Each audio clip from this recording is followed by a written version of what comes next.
It's what I do, and I hope you let me in, yeah.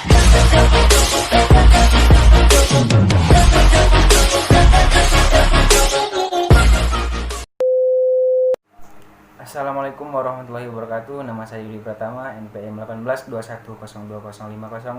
Pada kesempatan ini, saya masih membahas materi mengenai mata kuliah Hukum Acara Perdata dan Peradilan Agama yang dibimbing oleh Bapak Herpin Yoki Pradipta, MHI. Saya akan menjelaskan mengenai gugatan dan permohonan di peradilan agama.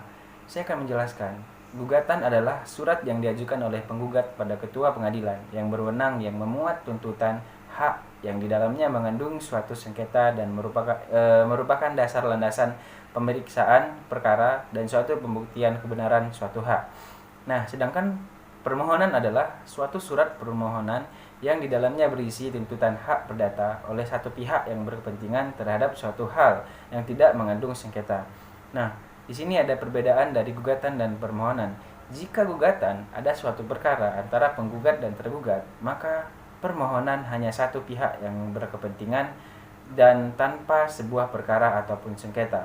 Dalam gugatan, hakim berfungsi sebagai hakim yang mengadili dan memutuskan serta berproduk vonis ataupun putusan. Sedangkan dalam permohonan, hakim hanya menjalankan fungsi eksekutif ataupun power administratif dan berproduk basking ataupun penetapan. Untuk penetapan pada putusan gugatan mengikat kedua belah pihak, sedang penetapan pada pemohon hanya mengikat pemohon saja.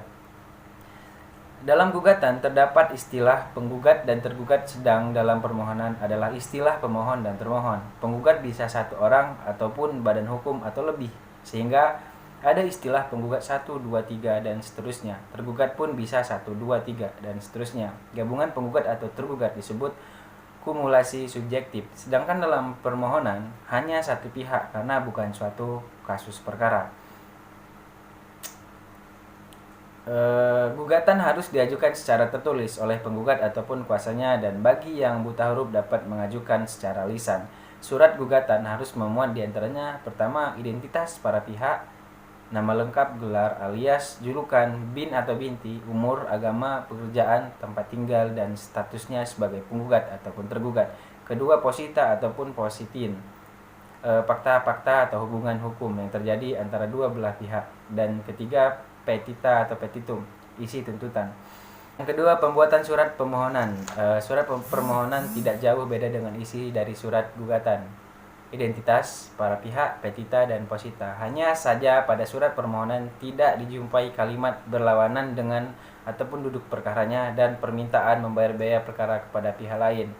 Nah, kelengkapan surat gugatan dan permohonan. Yang pertama, surat permohonan ataupun gugatan tertulis kecuali bagi yang buta huruf, yang mana menyampaikan kepada kuasanya atau pada pengadilan agama ke ketua hakim, seperti pada kasus gugatan cerai.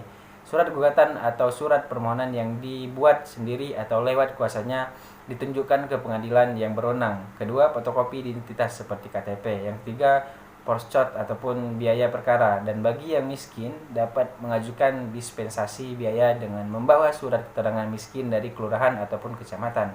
Nah, yang keempat, surat keterangan kematian untuk perkara waris.